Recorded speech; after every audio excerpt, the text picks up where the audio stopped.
slaughter and destruction. Shia against Sunni, Sunni against Shia. Who are these people? And what's at the heart of the conflict? Is it the different ways these warring groups read the Quran?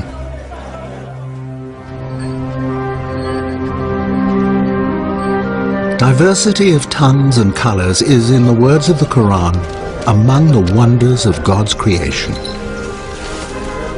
Allah has no preference for any race, tribe or nation above another, and is no respecter of human ideas of class and status. The best in His sight is the most honorable. It is a message that gives dignity to the poorest laborer or peasant who has no need of priests or rabbis to interpret God's message because, as it says in the Quran, we have made this easy to understand in your own tongue. Any shed, field or street corner is a suitable place to worship Him, and He is always close to you. Closer, God says in the Quran, than your jugular vein. And when you pray, you feel you're speaking directly to Him. Prayer gives you a feeling that no one can describe.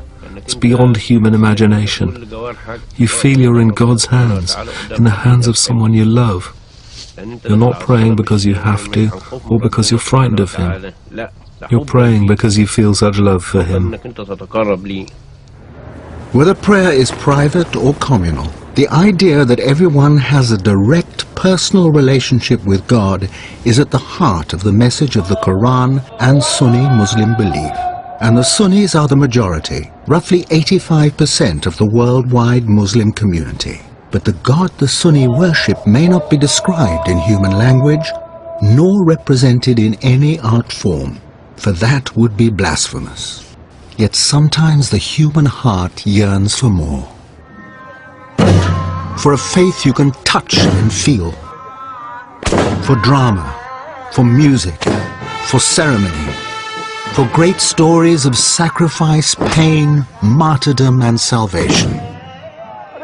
And for someone to pray to who has human form.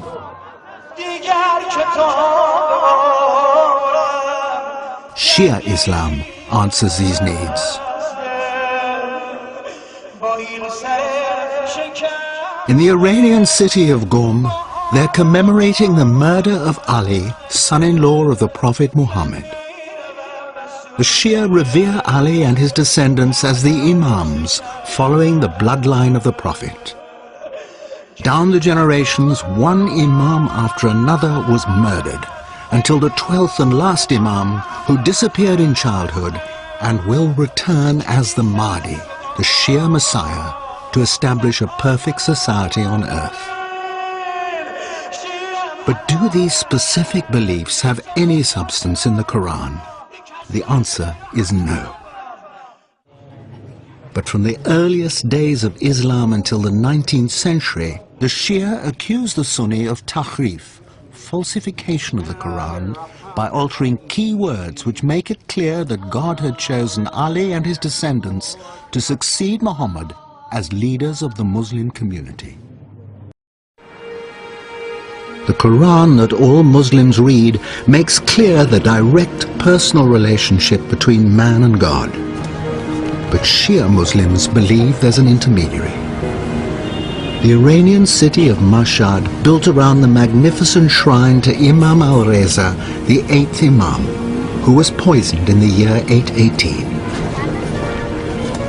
As they cross the street, people pause to honor the sacred memory of this departed saint.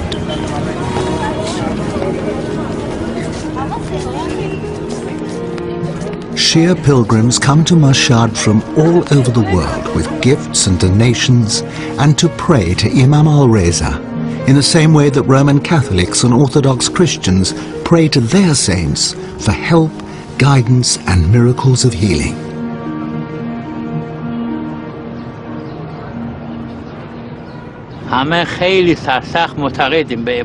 All Iranians fervently believe in our Imams because they have the power to cure, because they are forgiving, they are full of goodness.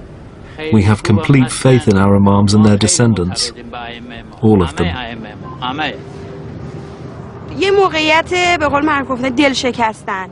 If there's a time when your heart is broken and you bring your problems to Imam Reza, he will hear your prayer.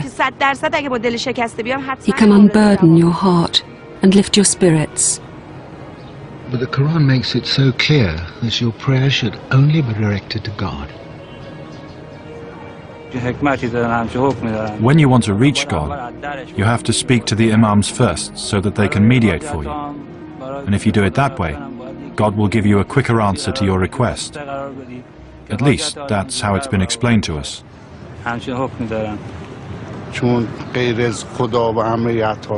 Imam Reza and the other imams are our only hope. Sentiments like these seem completely contrary to the Quranic ideal of a direct, personal relationship with God.